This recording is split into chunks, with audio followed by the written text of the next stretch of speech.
চলেছে, অনেক কষ্ট, অনেক বাধা বিঘ্ন, অনেক কিছু অসুবিধা, সমস্যা, সংকট।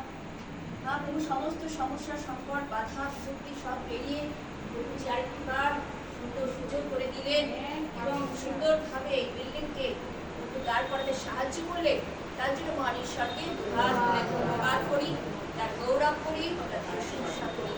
সত্যি আমাদের মহান ঈশ্বর জীবন্ত ঈশ্বর। তাই জীবন্ত ঈশ্বরের কাছে যখন আমরা যে বিষয় নিয়ে প্রার্থনা করি না কেন, আমাদের প্রত্যেকটি প্রার্থনা উত্তরদানকারী ঈশ্বর। তিনি শুধু প্রার্থনা শ্রবণকারী ঈশ্বর নয়, প্রার্থনা উত্তরদানকারী ঈশ্বর।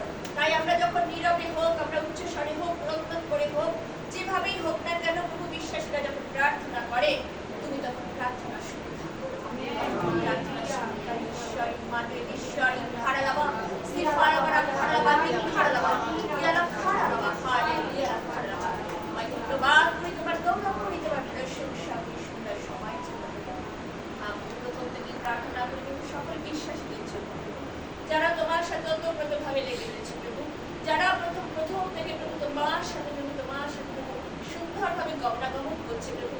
প্রভু তারা বাইরে যাচ্ছে, ভেতরে আসছে, প্রভু তাই তোমার বাক্য দ্বারা চড়ানি পাইবে।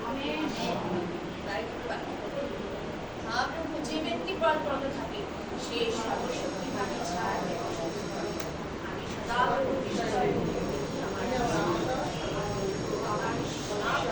তুমি আমাদের ঈশ্বর, তুমি আমাদের জীবন্ত ঈশ্বর, দুর্গ প্রভু। প্রভু মানুষ প্রভু ছেড়ে চলে যায়, কিন্তু তুমি আমাদের দুর্গের মতন হয়ে থাকো। প্রভু প্রথম থেকে শেষ পর্যন্ত তাই বলেছো প্রভু, পিতা মাতা ছেড়ে দেবে কিন্তু আমি তোমায় ছাড়ি না, কখনো না প্রভু। জীবন্ত ঈশ্বর এমন ঈশ্বর কে আছে প্রভু? প্রভু পিতা মাতা হয়তো এই জগৎ ছেড়ে চলে যাবে, কিন্তু প্রভু তুমি আমাদের ছেড়ে দাও না প্রভু। তুমি আমাদের পথ প্রদর্শক হয়ে, তুমি আমাদের পরামর্শদাতা হয়ে, তুমি আমাদের সবকিছু হয়ে প্রভু, তুমি আমাদেরকে দিতে থাকোই প্রভু। প্রভু সুন্দর ঈশ্বরের জন্য তোমায় ধন্যবাদ করি, তোমার গৌরব করি, তোমার প্রশংসা করি প্রভু। তুমি আমাদের নিকটবর্তী ঈশ্বর, তুমি আমাদের দূরবর্তী ঈশ্বর নও। তাই প্রভু তোমার কাছে এখন বিনতি করি, আমরা যা যা প্রার্থনা করবো প্রভু, সমস্ত প্রার্থনা প্রভু আমাদের হৃদয় থেকে যা যা প্রার্থনা প্রভু তোমার যে উৎসর্গ করবো প্রভু, নৈবেদ্য স্বরূপ তার গ্রহণ করো, গ্রাহ্য করো। প্রার্থনা প্রভু এখন দৃশ্যগীতার মধ্য দিয়ে, গান শাস্ত্রের মধ্য দিয়ে এখন তোমার সেই সুন্দর গৃহে আমরা প্রবেশ করি। তুমি আমাদের সঙ্গে সঙ্গে তোমার দূত বাহিনী দিয়ে প্রভু তুমি আমাদেরকে নিয়ে চলো। সকল গৌরব তোমার। আমেন।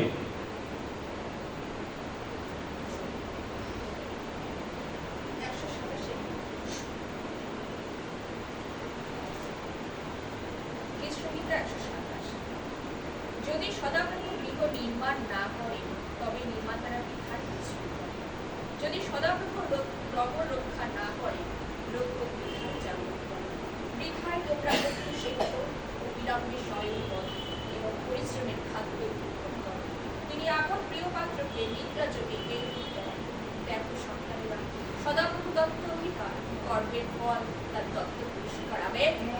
যেমন বীরের হস্তে বাণ সম্পদ, তেমনি যৌবনের সন্তান কর্ম। অন্য সেই পুরুষ যাহার ঠিকাদার বেশমানে পরিপূর্ণ, তাহারা লজ্জিত হইবে না, যখন তাহারা পুরো দ্বারে সত্যবানের সুরে কথা জয় যিশু। আগুনের পরশ মনে ছোঁয়াও প্রাণে, এ জীবন পূর্ণ করো, এ জীবন পূর্ণ করো, এ জীবন পূর্ণ করো, এ জীবন পূর্ণ করো।